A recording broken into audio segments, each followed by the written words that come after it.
Olá, Pai seja convosco. É com alegria e gratidão que iniciamos mais um capítulo enriquecedor em nosso curso de teologia. Vocês têm se mostrado verdadeiros buscadores do conhecimento divino, e isso nos inspira a continuar trilhando juntos este caminho de aprendizado e reflexão. Neste capítulo, adentraremos o profundo entendimento da amartiologia, a doutrina do pecado. É um momento crucial para aprofundarmos nossa compreensão da visão cristã sobre o pecado, contrastando-a com diversas perspectivas presentes em nosso mundo. Queremos expressar nossa profunda gratidão pelo empenho e dedicação de cada um de vocês até aqui. Lembrem-se de que o conhecimento e a sabedoria são tesouros espirituais que, quando buscados com sinceridade, nos aproximam ainda mais do nosso amado Senhor. Não deixem de se inscrever em nosso canal para fortalecermos ainda mais nossos laços e continuarmos compartilhando conteúdos edificantes. Estejam atentos ao material adicional disponibilizado e, acima de tudo, cultivem o diálogo e a reflexão nos comentários, pois estamos todos aqui para aprender e crescer juntos. Lembrem-se, o empenho e a dedicação são o segredo do sucesso nesta caminhada com Cristo. Que a graça e a paz do Senhor estejam sobre cada um de vocês, guiando-nos nessa jornada de conhecimento e fé. Até o próximo encontro! Explorando a amartiologia, a doutrina do pecado. Neste capítulo, mergulharemos nas profundezas da amartiologia, a doutrina que nos conduz a compreender o pecado sob a perspectiva cristã. O entendimento do pecado é fundamental para a teologia cristã, pois impacta diretamente a visão do homem, de Deus e do mundo ao nosso redor. À medida que exploramos essa doutrina, será inevitável confrontar as ideias prevalentes que circundam o conceito de pecado em outras filosofias e religiões. Estamos diante de uma jornada que nos desafia a contrastar a visão cristã com alternativas não cristãs, examinando como diferentes sistemas de pensamento abordam a questão do mal e do pecado. Dentro dessa jornada, nos deparamos com visões que negam a existência do mal, argumentando que vivemos em um mundo onde o absurdo é a norma, e aceitar isso é a chave para sobreviver. Outras correntes de pensamento questionam a própria existência do mal, reinterpretando o que consideramos mal como bem, desafiando nossa compreensão convencional do certo e do errado. Além disso, há sistemas morais que buscam relativizar o bem e o mal, propondo que cada sociedade crie suas normas, e impor uma moralidade universal é, no mínimo, questionável. Encontramos também o individualismo moral, onde cada indivíduo se torna o árbitro do que é certo ou errado para si mesmo, sem necessariamente seguir padrões externos. O capítulo nos convida a contemplar ainda correntes filosóficas mais céticas, que sugerem que o conceito de certo e errado é, em última instância, determinado pelo poder. Nesse contexto, os poderosos influenciam a definição do que é aceitável, lançando dúvidas sobre a existência de verdades absolutas, contrastando a visão cristã com outras ideias prevalentes. No cerne desta exploração está o contraste entre a visão cristã e essas alternativas. A visão cristã do pecado vai além de uma abordagem ética, é uma perspectiva que permeia o relacionamento com Deus e com o próximo. Neste capítulo, teremos a oportunidade de examinar como o cristianismo propõe esperança para o mundo, proclamando a mensagem transformadora do Evangelho que oferece perdão e salvação ao indivíduo. No entrelaçar de questões relacionadas à justiça, pecado e moralidade, a visão cristã busca apresentar respostas para o mal que prevalece em nosso mundo. Os capítulos iniciais do Gênesis serão nossos guias, onde Deus declara sua obra boa e, posteriormente, o mal entra na narrativa com a queda e suas consequências. Essa análise nos levará a entender como o senso moral humano, inegavelmente presente em todas as culturas, é reflexo da natureza de Deus. A lei moral, transcendente e revelada, é a bússola que orienta a humanidade a viver em amor e harmonia com o Criador e com o próximo. Além disso, vamos explorar como a lei natural, gravada nos corações, e a lei revelada, comunicada por meio dos 10 mandamentos e do ensino de Cristo, formam a base para o conceito cristão de pecado. Em suma, este capítulo nos convida a uma jornada profunda de reflexão, desafiando-nos a confrontar a visão cristã do pecado com alternativas não cristãs, e, ao fazer isso, busca lançar luz sobre a essência e as implicações do conceito de pecado na teologia cristã. Objetivo do capítulo: investigar a origem, natureza e consequências do pecado e comparar a visão cristã com alternativas não cristãs. Neste capítulo, nosso propósito central é lançar uma profunda investigação sobre a martiologia, a doutrina do pecado. Este tema é de importância crucial na teologia cristã, pois permeia toda a compreensão da natureza humana, do relacionamento com Deus e das dinâmicas do mundo que nos cerca. A natureza do pecado. Em nossa jornada, estaremos dedicados a explorar a origem do pecado. Procuraremos compreender como esse conceito, que se revela como um desvio da perfeição original, entrou na narrativa humana. Vamos contemplar as primeiras consequências da queda, observando como o pecado se manifesta na vida diária e nas interações entre os seres humanos. Comparando visões do pecado. Ao lado dessa exploração, nosso objetivo é estabelecer um contraste entre a visão cristã do pecado e as alternativas não cristãs. Enfrentaremos correntes filosóficas e religiosas que negam a existência do mal ou que reinterpretam o mal como bem, desafiando assim as bases da teologia cristã. Examinaremos sistemas morais que propõem relativizar o bem e o mal, argumentando que cada sociedade deve criar suas normas morais. Individualismo moral e ceticismo. Além disso, mergulharemos nas visões que advogam pelo individualismo moral, onde cada pessoa se torna autoridade sobre o que é certo e errado para si mesma. E, ainda, enfrentaremos o ceticismo que sugere que o conceito de certo e errado é moldado pelo poder, lançando dúvidas sobre a existência de verdades absolutas. Visão cristã do pecado. Ao contrastar essas visões com a perspectiva cristã, nossa intenção é oferecer uma compreensão mais profunda e clara da teologia do pecado. A visão cristã não apenas lança luz sobre a origem e a natureza do pecado, mas também oferece esperança e redenção através da mensagem transformadora do Evangelho.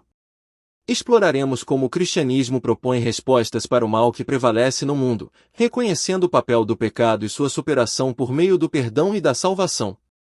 Conclusão antecipada. Este capítulo é uma convocação à reflexão profunda, visando não apenas compreender a natureza do pecado, mas também discernir entre as várias visões filosóficas e religiosas que buscam explicar o mal. Ao fim, buscaremos clareza sobre como a visão cristã do pecado não apenas confronta, mas também oferece respostas e esperança em meio às complexidades da condição humana. Desafio universal: o mal prevalece, e respostas falham. Explorando diferentes perspectivas sobre o problema do mal. Ao nos depararmos com o tecido complexo da existência humana, somos confrontados por um desafio universal que transcende culturas, eras e crenças: o problema do mal. A presença inegável do mal no mundo, manifestado em diversas formas, desde tragédias naturais até ações humanas perversas, cria um dilema intrigante. Em meio a esse cenário, as respostas humanas parecem, muitas vezes, inadequadas e insuficientes. A perplexidade diante do mal. Ao explorar as diferentes perspectivas sobre o problema do mal, somos levados a questionamentos profundos. A perplexidade diante da persistência do mal desafia não apenas as estruturas religiosas, mas também as filosóficas e éticas. As tentativas humanas de justificar ou reconciliar o mal com uma compreensão coerente do universo muitas vezes se mostram falhas e insatisfatórias. Visões que negam o mal. Algumas correntes de pensamento optam por negar a existência intrínseca do mal. Elas reinterpretam eventos que normalmente seriam classificados como malévolos como parte de uma ordem cósmica ou como eventos neutros. Essa abordagem, no entanto, levanta a questão fundamental de como explicar o sofrimento e a injustiça que continuam a assolar a humanidade. O mal como ilusão. Outra perspectiva sugere que o mal é uma ilusão, uma interpretação equivocada da realidade. Dentro desse paradigma, a busca pela transcendência do bem e do mal envolve superar a dualidade percebida. No entanto, essa abordagem enfrenta críticas relacionadas à validade das experiências humanas de dor e injustiça, questionando se é ético ou realista desconsiderar a realidade do sofrimento. O relativismo moral. Uma visão mais contemporânea propõe o relativismo moral, argumentando que as noções de bem e mal são construções sociais e culturais. Cada sociedade, segundo essa perspectiva, molda suas próprias normas morais, e não há padrões objetivos pelos quais avaliar o certo e o errado. No entanto, essa visão enfrenta desafios ao tentar lidar com questões de justiça universal e a impossibilidade de aceitar tudo como igualmente válido. A resposta cristã. Ao contrastar essas perspectivas, a visão cristã emerge como uma tentativa robusta de lidar com o problema do mal. A teologia cristã reconhece a realidade do mal, não o nega ou o relativiza, mas propõe uma narrativa que oferece sentido e esperança. A mensagem do Evangelho, com sua ênfase no perdão, redenção e transformação, aponta para uma solução que vai além das limitações das respostas humanas. Conclusão. Neste desafio universal de compreender o mal, a exploração de diferentes perspectivas revela a complexidade e a profundidade do problema. Enquanto algumas tentam minimizar sua gravidade, outras enfrentam dificuldades em explicar a persistência do sofrimento. No entanto, a visão cristã apresenta uma narrativa que não apenas reconhece a realidade do mal, mas também oferece uma resposta esperançosa e transformadora. Este capítulo busca não apenas examinar as diversas visões sobre o problema do mal, mas também abrir espaço para a contemplação e a busca de respostas significativas. Negando a resposta, aceitar a realidade absurda e sobreviver. Negar a existência do mal como uma estratégia. Aceitar a realidade absurda. Numa tentativa de lidar com o desafio imenso apresentado pelo mal, algumas visões optam por uma abordagem de aceitação resignada. Diante de um mundo que parece muitas vezes absurdo e desprovido de um sentido claro, essa perspectiva sugere que a melhor estratégia é simplesmente aceitar a realidade como é. Sobreviver torna-se a prioridade máxima, e a busca por um significado mais profundo ou por respostas que justifiquem o mal é deixada de lado. Negar a existência do mal. Uma estratégia mais radical envolve a negação completa da existência intrínseca do mal. Nessa perspectiva, eventos que tradicionalmente seriam rotulados como malignos são reinterpretados como parte de uma ordem cósmica maior ou como eventos que, em última análise, são neutros. A estratégia aqui é negar a existência de uma força verdadeiramente malévola e, em vez disso, buscar compreender eventos negativos como parte integrante do equilíbrio do universo. Desafios dessa abordagem. Ambas as estratégias enfrentam desafios significativos. Aceitar a realidade absurda pode levar à resignação e à falta de motivação para buscar mudanças ou melhorias. Além disso, a negação completa da existência do mal enfrenta críticas relacionadas à validade das experiências humanas de sofrimento e injustiça. Pode-se questionar se essa abordagem representa uma fuga da realidade ou uma recusa em enfrentar as questões mais difíceis da existência humana. Reflexão crítica. Ao examinarmos essas estratégias de negação, é essencial considerar não apenas sua viabilidade lógica, mas também sua adequação às experiências humanas. A capacidade de enfrentar o mal e buscar respostas profundas muitas vezes está entrelaçada com a resiliência humana e a busca intrínseca por significado. Negar o mal pode oferecer uma fuga temporária, mas, a longo prazo, a humanidade parece compelida a explorar e confrontar as complexidades do mal em busca de respostas mais satisfatórias. Relativizando o bem e o mal, cada sociedade cria suas normas. Questionando a imposição de moralidades externas. A construção cultural das normas. A abordagem que relativiza o bem e o mal propõe que não existem padrões morais absolutos e universais, sendo cada sociedade responsável por criar suas próprias normas éticas. A moralidade, segundo essa perspectiva, é entendida como um produto da cultura e das experiências coletivas de um determinado grupo social.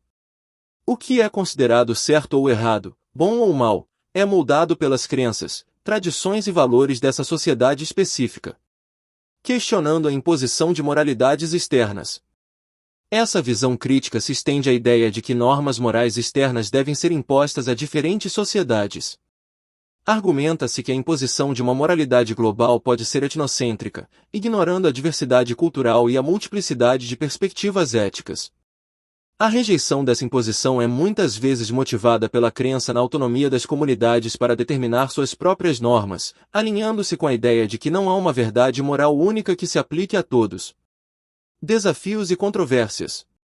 Esta abordagem enfrenta desafios significativos, especialmente ao confrontar questões éticas universais, como direitos humanos. Críticos argumentam que, sem um conjunto comum de princípios éticos, a coexistência pacífica e a promoção de valores fundamentais podem se tornar extremamente difíceis.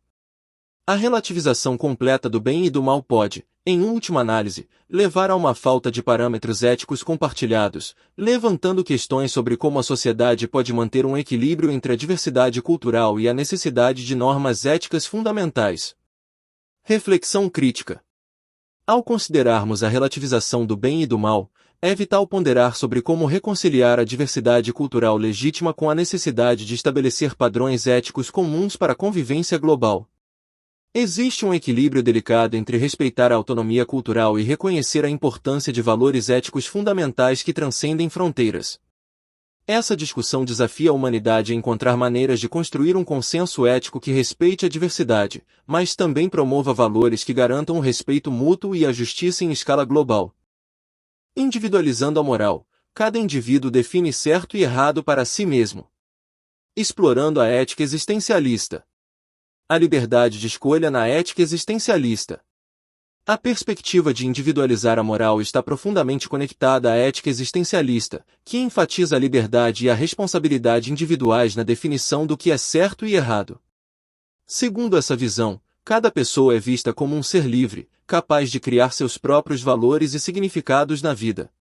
A ética existencialista propõe que a existência precede a essência, sugerindo que não há natureza ou moralidade inerente ao ser humano, em vez disso, é a escolha individual que molda a moralidade. O princípio da escolha consciente. A ética existencialista, ao contrário de sistemas éticos mais objetivos, argumenta que a boa ação é aquela escolhida conscientemente pelo indivíduo. O bem não é determinado por padrões externos, mas pela autenticidade da escolha. Pensadores existencialistas, como Jean-Paul Sartre, afirmam que cada pessoa é totalmente responsável por suas ações e que a única limitação ética seria não prejudicar os outros em suas escolhas. Implicações da ética existencialista. Essa visão tem implicações profundas para a moralidade e a responsabilidade pessoal. O certo e o errado não são conceitos universais, mas resultados das escolhas individuais, o que pode levar a uma multiplicidade de moralidades coexistentes. Se, por exemplo, uma pessoa acredita que uma ação é moralmente aceitável para ela, essa ação é considerada certa na ética existencialista, independentemente de normas externas ou consensos sociais. Desafios e críticas. A ética existencialista enfrenta desafios significativos, especialmente na resolução de conflitos éticos quando as escolhas de um indivíduo entram em conflito com as escolhas de outro. A ausência de padrões éticos objetivos pode tornar difícil a resolução de dilemas éticos complexos, já que não há um referencial comum para avaliar o que é moralmente aceitável. Além disso, a liberdade radical proposta pela ética existencialista pode ser vista como individualista demais, negligenciando a importância de normas compartilhadas para uma sociedade coesa. Reflexão crítica. Ao explorar a ética existencialista, é crucial considerar como equilibrar a liberdade individual na definição da moralidade com a necessidade de princípios éticos comuns que promovam a coexistência pacífica e a justiça social. A discussão sobre até que ponto a autonomia individual deve se estender em relação aos valores éticos continua a ser um ponto de debate na filosofia moral, desafiando-nos a encontrar um equilíbrio entre a liberdade individual e a responsabilidade social. Poder na decisão moral, os poderosos ditam o certo e o errado. Desconfiança da verdade absoluta na era pós-moderna. A descrença na verdade absoluta. No contexto da pós-modernidade, uma visão desencantada com a ideia de verdade absoluta permeia as discussões morais. A pós-modernidade, desiludida com as narrativas totalizantes e as pretensões de conhecimento absoluto, propõe uma abordagem cética em relação à existência de verdades universais e, por extensão, da moralidade objetiva. Relativismo e poder na pós-modernidade. Para a perspectiva pós-moderna, a verdade é considerada elusiva e, por conseguinte, as noções de certo e errado são vistas como construções sociais fluidas, dependentes de quem detém o poder na sociedade. Essa visão sugere que os poderosos, muitas vezes representados por instituições influentes, moldam e impõem suas próprias versões de moralidade, sem necessariamente uma ancoragem em verdades absolutas. A influência das instituições. Um exemplo frequente citado é o papel das instituições, como a Igreja, na definição do que é moralmente aceitável. Na era pós-moderna, A influência dessas instituições é frequentemente questionada, argumentando-se que elas têm o poder de ditar o que é considerado certo ou errado com base em suas próprias agendas e interesses. Desconstruindo narrativas de poder. A pós-modernidade propõe uma atitude de desconstrução em relação às narrativas de poder. Ao desconfiar da verdade absoluta, sugere-se que as narrativas morais são, em última instância, construções de poder.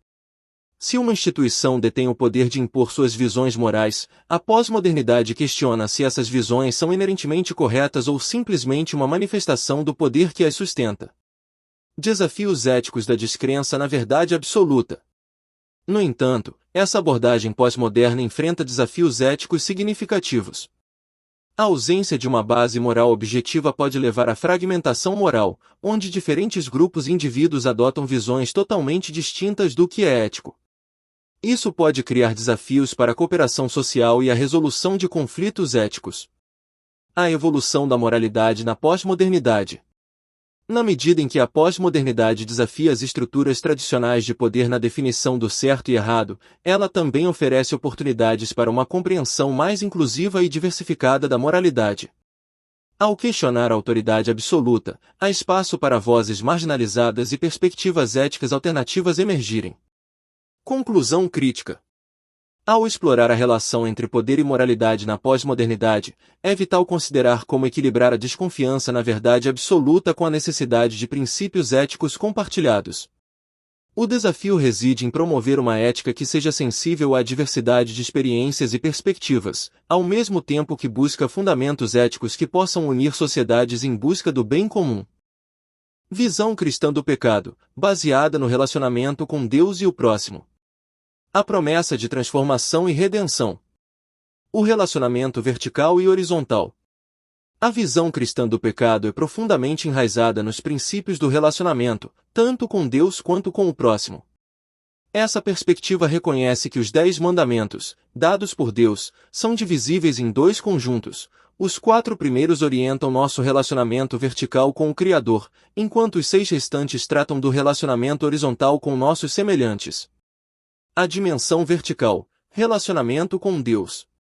Nos primeiros mandamentos, somos lembrados da importância de não ter outros deuses além do Deus único e de não fazer ídolos. Honrar o nome de Deus e lembrar do dia de descanso também são aspectos desse relacionamento vertical. Pecar, nesse contexto, seria violar esses princípios fundamentais do relacionamento com Deus. A dimensão horizontal, relacionamento com o próximo.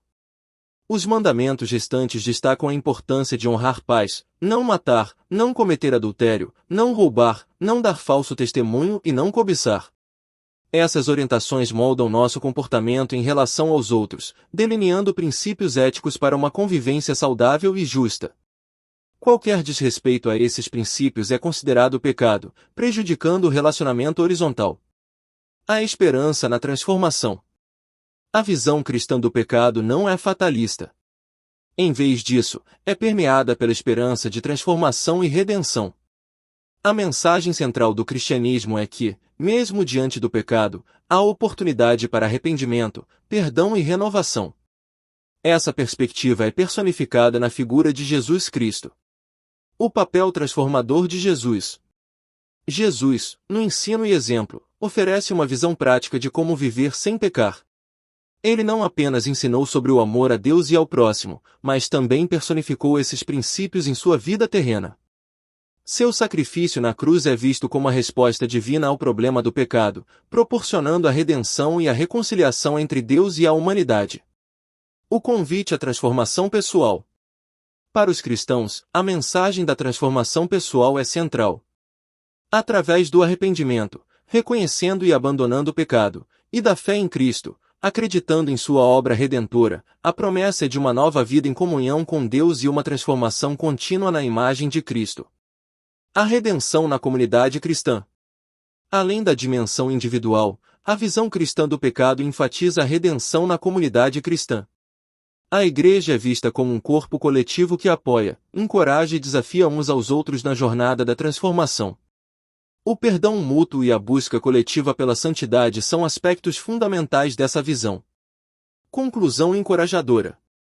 Portanto, a visão cristã do pecado não é apenas uma condenação, é um convite à transformação pessoal, à redenção e à construção de comunidades que refletem os princípios do reino de Deus.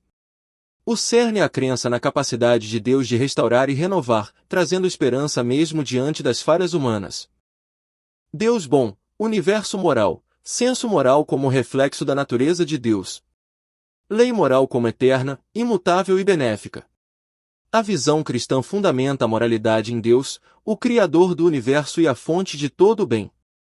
A ideia central é que o senso moral inerente aos seres humanos é um reflexo da natureza intrinsecamente boa de Deus.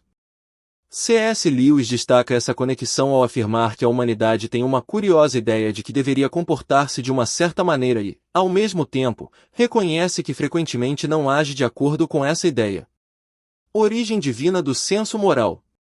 O senso moral, de acordo com essa perspectiva, não é simplesmente um produto da evolução ou uma convenção cultural, é uma dádiva de Deus, refletindo seu caráter moral. Ao criar a humanidade à sua imagem, Deus incorporou em cada indivíduo a capacidade de discernir entre o certo e o errado. Essa capacidade não é apenas uma característica comportamental, mas algo profundamente enraizado na essência de cada pessoa. A lei moral de Deus, transcendente e revelada. A lei moral de Deus, por sua vez, é vista como transcendente e revelada. Ela é transcendente porque se origina de fora da criação, emanando diretamente do caráter divino. Ao contrário das leis humanas sujeitas a mudanças e interpretações variáveis, a lei moral de Deus é imutável. Sua imutabilidade não está sujeita às flutuações da cultura, tempo ou opiniões humanas. A eternidade da lei moral. A eternidade da lei moral é outra dimensão crucial. Essa lei não é uma construção humana sujeita a evolução ou obsolescência. Ao contrário, é eterna, persistindo desde a fundação do mundo e permanecendo inalterada ao longo dos séculos.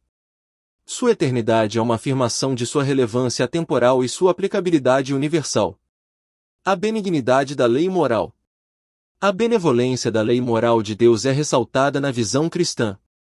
Ela não é arbitrária nem imposta de maneira caprichosa, é benéfica. Suas prescrições visam promover vidas melhores para aqueles que escolhem viver segundo seus princípios. Ao orientar os seres humanos em direção ao amor, justiça, verdade e moralidade, a lei moral é percebida como um presente amoroso do Criador. Relacional e subjetiva. Além disso, a lei moral é relacional, orientando os seres humanos a viverem em amor e harmonia em relação a Deus e ao próximo. Ela não é uma imposição opressiva, mas uma guia para a vida em comunidade.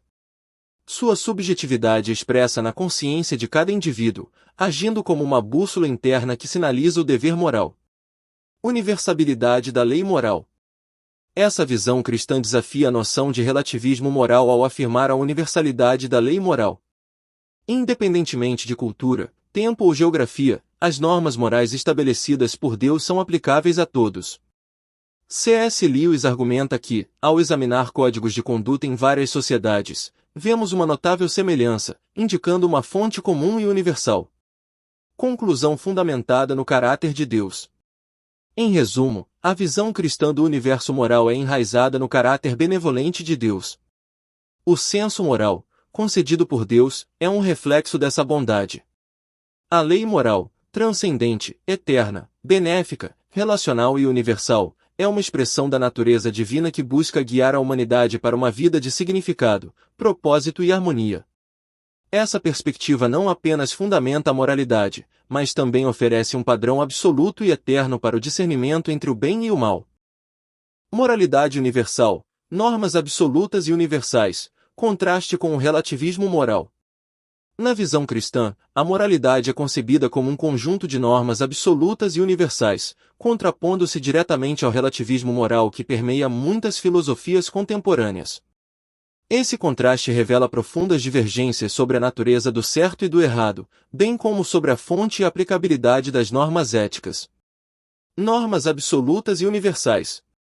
A perspectiva cristã postula a existência de normas morais que não apenas são absolutas, mas também universais. Ou seja, essas normas não são moldadas por circunstâncias culturais, opiniões individuais ou mudanças históricas. São princípios imutáveis que transcendem fronteiras geográficas, diferenças temporais e diversidades culturais. Essa universalidade é atribuída à sua origem divina, emanando do caráter imutável de Deus. Contraste com o relativismo moral. No entanto, essa visão cristã se choca com o relativismo moral, uma abordagem que afirma que as normas éticas são subjetivas, variando de acordo com as preferências culturais individuais. O relativismo moral argumenta que não existem padrões morais absolutos, ao contrário, cada sociedade ou pessoa cria suas próprias normas com base em sua perspectiva única. Desafios ao relativismo moral. Ao contrapor-se ao relativismo, a moralidade universal cristã questiona a validade de uma ética que flutua com as tendências culturais e opiniões subjetivas. Desafia a ideia de que todas as perspectivas éticas são igualmente válidas, independentemente de suas consequências ou fundamentos. Argumenta que, se aceitarmos que todas as morais são igualmente legítimas, estaríamos abrindo caminho para aceitar práticas que, em uma perspectiva cristã, são inerentemente prejudiciais e erradas. Fonte da universalidade: Deus como referência. A moralidade universal cristã enraiza sua universalidade na crença de que Deus é a fonte dessa ética. As normas morais refletem o caráter divino e são reveladas tanto na lei natural, que está intrínseca nos corações humanos, quanto na lei revelada, transmitida através dos ensinamentos e exemplos de Cristo e dos mandamentos divinos. Essa referência a Deus como fonte garante a universalidade, transcendendo as limitações humanas e contextos culturais. Consequências do relativismo. A perspectiva cristã adverte sobre as consequências potencialmente prejudiciais do relativismo moral. Ao permitir que cada sociedade ou indivíduo defina sua própria ética sem referência a normas absolutas, o relativismo pode levar à justificação de práticas moralmente questionáveis ou prejudiciais. Desafia a ideia de que todas as opiniões sobre ética são igualmente válidas, defendendo que há padrões objetivos que podem e devem orientar o comportamento humano. Desafios éticos e a busca por referenciais. Essa abordagem não apenas destaca as diferenças filosóficas, mas também enfatiza os desafios éticos que surgem quando as sociedades buscam referenciais morais. Se não há normas objetivas, pode-se argumentar que a busca por um consenso ético se torna complexa, resultando em conflitos e falta de fundamentos sólidos para decisões éticas. Conclusão. Em resumo, a moralidade universal cristã proclama a existência de normas morais absolutas e universais, ancoradas no caráter imutável de Deus. Essa perspectiva confronta o relativismo moral ao argumentar que há padrões objetivos que transcendem as circunstâncias culturais e as opiniões individuais. Ao contrastar a universalidade da moral cristã com o relativismo, busca estabelecer um alicerce ético sólido, fundamentado na crença de que a verdade moral é universal, imutável e revelada por Deus. Lei natural, senso de certo e errado em todos os corações, evidências bíblicas e argumentos contra o relativismo. A ideia da lei natural representa a convicção de que, independentemente da cultura ou contexto, todos os seres humanos compartilham um senso intrínseco do que é certo e errado. Esta perspectiva desafia o relativismo moral, que sugere que a ética é subjetiva e moldada por contextos específicos, ao afirmar que existe uma base moral inata na humanidade. A lei natural na essência humana. Na visão cristã, a lei natural é concebida como uma lei moral inata inscrita nos corações de todos os seres humanos. Esta lei não é uma construção cultural, mas sim uma expressão do design original de Deus para a humanidade. Ela se manifesta como um senso interior de discernimento moral que transcende as influências externas, orientando as pessoas a reconhecerem intuitivamente o que é certo e errado. Evidências bíblicas da lei natural. As Escrituras oferecem suporte à ideia da lei natural. O apóstolo Paulo, em sua carta aos Romanos, afirma que mesmo aqueles que não possuem a lei escrita têm a lei moral gravada em seus corações. Ele diz, de fato, quando os gentios, que não têm a lei, praticam naturalmente o que ela ordena, tornam-se lei para si mesmos, embora não possuam a lei, pois mostram que as exigências da lei estão gravadas em seus corações. Romanos 2:14 e 15. Isso sugere que a lei natural é universal e independe da exposição direta à lei escrita. Contrapondo o relativismo moral. A lei natural se destaca como uma resposta direta ao relativismo moral, que argumenta que as normas éticas são culturalmente determinadas. Ao enfatizar a existência de uma lei moral comum a todos, a perspectiva da lei natural questiona a ideia de que cada sociedade pode criar suas próprias normas éticas independentemente de padrões objetivos. Universalidade e similaridade cultural. Ao observar várias culturas e sociedades, os defensores da lei natural apontam para a notável similaridade em muitos aspectos éticos fundamentais. Princípios como a proibição do homicídio, a condenação da mentira e a valorização da compaixão são encontrados em diversas tradições culturais, sugerindo uma base moral compartilhada. Argumento contra o relativismo. Um argumento central contra o relativismo moral é que, se aceitarmos que cada sociedade ou indivíduo pode determinar suas próprias normas éticas, não há base sólida para avaliar ou criticar práticas moralmente questionáveis. A lei natural, por outro lado, oferece uma referência objetiva para a avaliação ética, ancorada na convicção de que há um padrão moral transcendente. Implicações éticas da lei natural. Ao aceitar a existência da lei natural, surge a noção de que, independentemente das divergências culturais, há um conjunto fundamental de princípios éticos que todos compartilham. Isso tem implicações profundas para debates éticos contemporâneos, desafiando a ideia de que a ética é simplesmente uma questão de perspectiva cultural. Conclusão.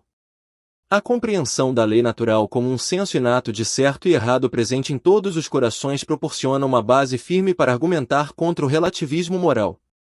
Com evidências bíblicas e a observação da universalidade de certos princípios éticos, a lei natural desafia a noção de que a ética é completamente subjetiva e culturalmente determinada. Ao afirmar a existência de uma base moral comum, ela destaca a necessidade de padrões éticos objetivos na avaliação de condutas humanas. Lei revelada, os 10 mandamentos e sua relevância, Jesus como a personificação da moralidade.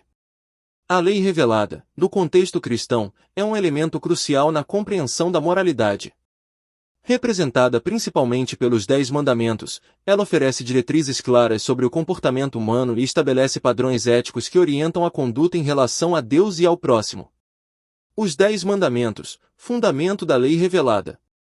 Os 10 mandamentos são um conjunto de princípios éticos fundamentais entregues por Deus a Moisés no Monte Sinai, conforme registrado na tradição bíblica.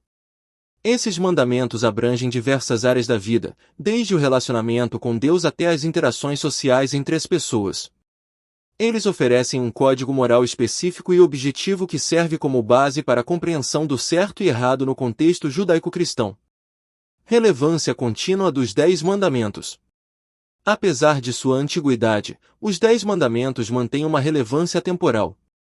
Suas proibições contra assassinato, roubo, mentira e cobiça transcendem eras e culturas, fornecendo uma estrutura moral que continua a influenciar muitas sociedades.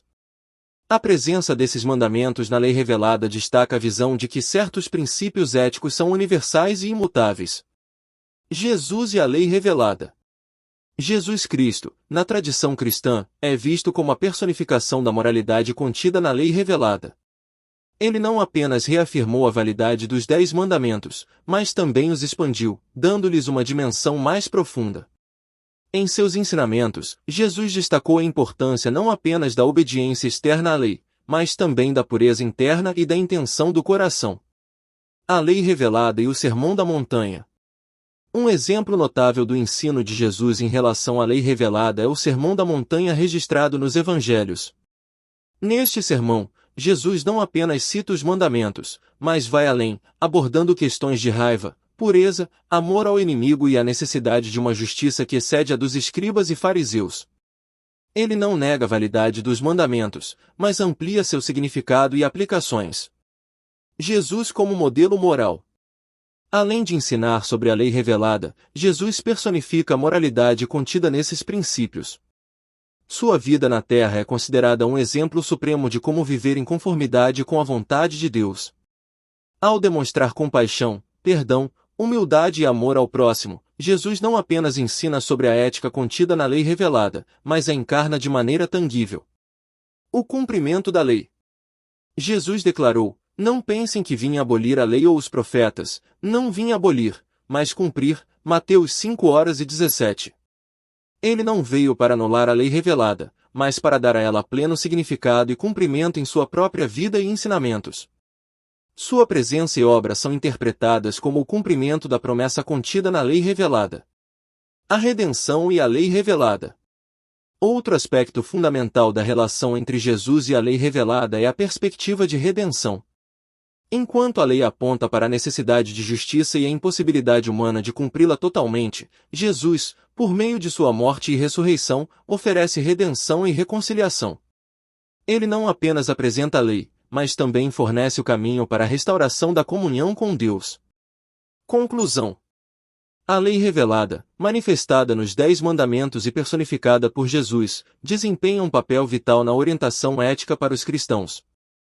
Ela não apenas estabelece padrões morais, mas aponta para a necessidade de redenção e oferece um modelo exemplar em Jesus Cristo. A compreensão desses elementos fortalece a base moral cristã e influencia a perspectiva ética dos seguidores dessa tradição. Resumo: pecado como desobediência à lei moral de Deus, lei revelada no coração e nas Escrituras. A compreensão do pecado no contexto cristão é intrinsecamente ligada à noção de desobediência à lei moral de Deus. O pecado, no entendimento cristão, não é simplesmente um deslize ético, mas uma transgressão consciente contra os padrões morais estabelecidos por Deus. Esse conceito central está enraizado na interação entre a lei revelada, presente no coração humano e nas Escrituras Sagradas. Pecado como desobediência à lei moral de Deus. O pecado, do ponto de vista cristão, é caracterizado como uma quebra deliberada da lei moral divina. Essa lei, expressa tanto nos mandamentos entregues por Deus como nos princípios contidos nas Escrituras, estabelece padrões para a conduta humana. A desobediência a esses padrões é identificada como pecado, um afastamento consciente da vontade de Deus. A lei revelada no coração humano. A lei revelada não é apenas um conjunto de regras externas, ela está intrinsecamente ligada à experiência humana. A Bíblia sustenta a ideia de que a lei moral de Deus é inscrita no coração de cada indivíduo. Mesmo aqueles que não têm acesso explícito às Escrituras possuem um conhecimento inato do certo e errado. Esse senso moral é considerado uma evidência da presença da lei revelada no âmago de cada ser humano. O papel das Escrituras Sagradas. Além da revelação interna no coração, Deus comunicou sua lei de maneira específica nas Escrituras Sagradas. Os 10 Mandamentos, como parte central dessa revelação, oferecem diretrizes claras para a conduta ética. As Escrituras não apenas detalham as expectativas divinas, mas também narram a história da redenção e apresentam Jesus Cristo como a personificação e o cumprimento dessa lei. O dilema da desobediência. Quando os seres humanos escolhem deliberadamente agir em desacordo com essa lei, surge o dilema do pecado. A desobediência à lei revelada, seja ela conhecida intuitivamente no coração ou explicitamente declarada nas Escrituras, é vista como uma decisão consciente que gera consequências. A narrativa bíblica é pontuada por relatos de indivíduos e comunidades que enfrentaram as repercussões do pecado ao desobedecerem à lei moral de Deus. A necessidade de redenção. A compreensão do pecado dentro do cristianismo não é meramente punitiva, ela também destaca a necessidade de redenção e reconciliação. A lei moral de Deus, ao revelar o padrão perfeito, evidencia a impossibilidade humana de atender a esses padrões de forma consistente. A oferta de redenção por meio de Jesus Cristo surge como resposta a essa incapacidade, proporcionando uma solução para o dilema do pecado. Conclusão. Em resumo, o conceito cristão de pecado é intrinsecamente ligado à desobediência à lei moral de Deus. Essa lei é revelada tanto no coração humano quanto nas Escrituras Sagradas. A compreensão do pecado não apenas destaca as consequências da desobediência, mas também aponta para a necessidade contínua de redenção e reconciliação, oferecida por meio da graça divina e personificada em Jesus Cristo. O ciclo de pecado, arrependimento e redenção é uma narrativa essencial na cosmovisão cristã. Queridos amigos e amigas, chegamos ao final deste encontro enriquecedor sobre a martiologia, a doutrina do pecado, e agradecemos profundamente pelo empenho e dedicação de cada um de vocês ao explorar este tema tão crucial em nossos estudos teológicos. O compromisso com o serviço às necessidades daqueles a quem atendemos é uma missão nobre e abençoada. Sabemos que cada um de vocês tem o desejo sincero de impactar vidas com a verdade e o amor de Deus. Que Ele continue a orientar e fortalecer o ministério de cada um, capacitando-os a serem instrumentos valiosos em suas mãos. Quero reforçar o convite para se inscreverem em nosso canal, onde continuaremos a compartilhar conteúdos relevantes e inspiradores. Reflitam sobre o material do curso de Teologia, que é uma fonte inestimável de sabedoria divina. Agradecemos por participarem deste diálogo transformador e desejamos que as bênçãos de Deus estejam abundantemente sobre suas vidas e ministérios. Que cada passo dado em busca da verdade e compreensão do pecado seja iluminado pela luz divina.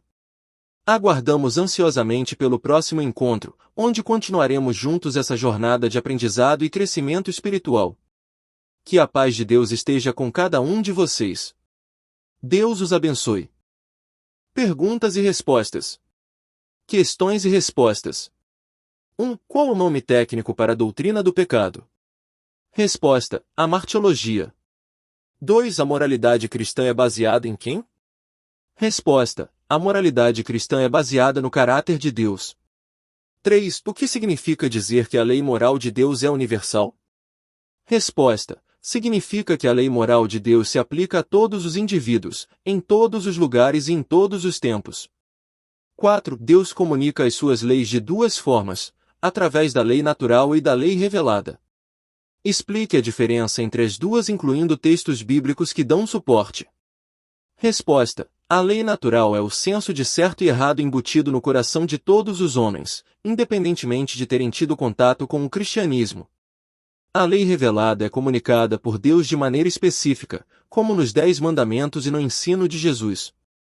Textos bíblicos que dão suporte: Romanos 2:14-15 para a lei natural e Êxodo 20 para a lei revelada. 5. Quais as duas filosofias que negam a existência do pecado? Quais os sistemas filosóficos que relativizam o pecado? Em sua opinião, qual é o mais comum, hoje? Resposta: niilismo e panteísmo negam a existência do pecado. Materialismo, existencialismo e pós-modernismo relativizam o pecado. O relativismo moral é mais comum hoje. 6. A Bíblia concorda com o relativismo moral? Explique sua resposta. Resposta: não, a Bíblia não concorda com o relativismo moral. Ela propõe leis que procedem do caráter imutável de Deus, e não aceita a ideia de que cada pessoa ou sociedade pode criar sua própria visão do bem e do mal. A citação final de Darrell Miller ressoa como um eco que reverbera através das páginas deste capítulo desafiador. Ao proclamar que vivemos em um mundo que carece de fundamentos absolutos, Miller destaca a fragilidade de sistemas éticos que se desvinculam de alicerces sólidos. Sua observação acerca da linguagem utilizada na sociedade moderna, substituindo termos morais por valores relativos, aponta para uma transformação sutil, mas significativa, na forma como percebemos e nos relacionamos com o conceito de certo e errado. A sociedade sem fundamentos. A descrição de Miller sobre um mundo sem fundamentos absolutos ressoa como um alerta diante da tendência contemporânea de substituir a moralidade por valores subjetivos. Nesse cenário, a linguagem reflete essa mudança, transformando a moral em algo relativo, enquanto valores são apresentados como meras preferências individuais, desprovidas de uma base sólida. O apelo à convicção e coragem cristã. No chamado à convicção e coragem cristã, Miller destaca a importância de permanecer firme nos princípios bíblicos em meio às correntes culturais que buscam diluir as verdades morais. Sua mensagem é um convite à resistência contra a pressão de conformar-se às ideias predominantes e à coragem de defender aquilo que é fundamentado na verdade eterna de Deus. A necessidade de firmeza nos princípios bíblicos. A frase de Miller aponta diretamente para a essência do capítulo, onde a análise das alternativas éticas e a visão cristã do pecado culminam em um apelo à firmeza nos princípios bíblicos. Ao destacar a necessidade de se ancorar em absolutos, Miller ressalta que a verdade de Deus é imutável e fornece uma base sólida para a conduta ética, mesmo em uma sociedade marcada pelo relativismo. Convicção na era da pós-verdade. Na era contemporânea, marcada por narrativas fluidas e interpretações variáveis da verdade, o chamado de Miller à convicção e coragem cristã assume uma importância singular. É uma exortação para que os crentes resistam à tentação de ceder a padrões éticos volúveis e mantenham-se arraigados em uma verdade que transcende as vicissitudes culturais. O desafio pessoal e coletivo. O apelo à convicção e coragem cristã não é apenas uma chamada individual, mas também uma convocação à igreja como um todo. Em um mundo onde as estruturas éticas parecem cambalear, a comunidade cristã é desafiada a ser uma luz firme, proporcionando não apenas um contraste, mas uma alternativa sólida para a sociedade em busca de fundamentos absolutos. Conclusão reflexiva. Assim, a citação de Darrell Miller serve como uma conclusão reflexiva deste capítulo, lembrando-nos de que a firmeza nos princípios bíblicos não é apenas uma escolha, mas uma necessidade crucial. Em um contexto onde a solidez moral é muitas vezes sacrificada em nome da flexibilidade, a convicção e coragem cristãs emergem como elementos essenciais para navegar nas águas turbulentas do relativismo moral. Queridos amigos e amigas, chegamos ao final deste encontro enriquecedor sobre a martirologia, a doutrina do pecado, e agradecemos profundamente pelo empenho e dedicação de cada um de vocês ao explorar este tema tão crucial em nossos estudos teológicos. O compromisso com o serviço às necessidades daqueles a quem atendemos é uma missão nobre e abençoada. Sabemos que cada um de vocês tem o desejo sincero de impactar vidas com a verdade e o amor de Deus. Que Ele continue a orientar e fortalecer o ministério de cada um, capacitando-os a serem instrumentos valiosos em suas mãos. Quero reforçar o convite para se inscreverem em nosso canal, onde continuaremos a compartilhar conteúdos relevantes e inspiradores. Reflitam sobre o material do curso de teologia, que é uma fonte inestimável de sabedoria divina. Agradecemos por participarem deste diálogo transformador e desejamos que as bênçãos de Deus estejam abundantemente sobre suas vidas e ministérios. Que cada passo dado em busca da verdade e compreensão do pecado seja iluminado pela luz divina. Aguardamos ansiosamente pelo próximo encontro, onde continuaremos juntos essa jornada de aprendizado e crescimento espiritual. Que a paz de Deus esteja com cada um de vocês. Deus os abençoe.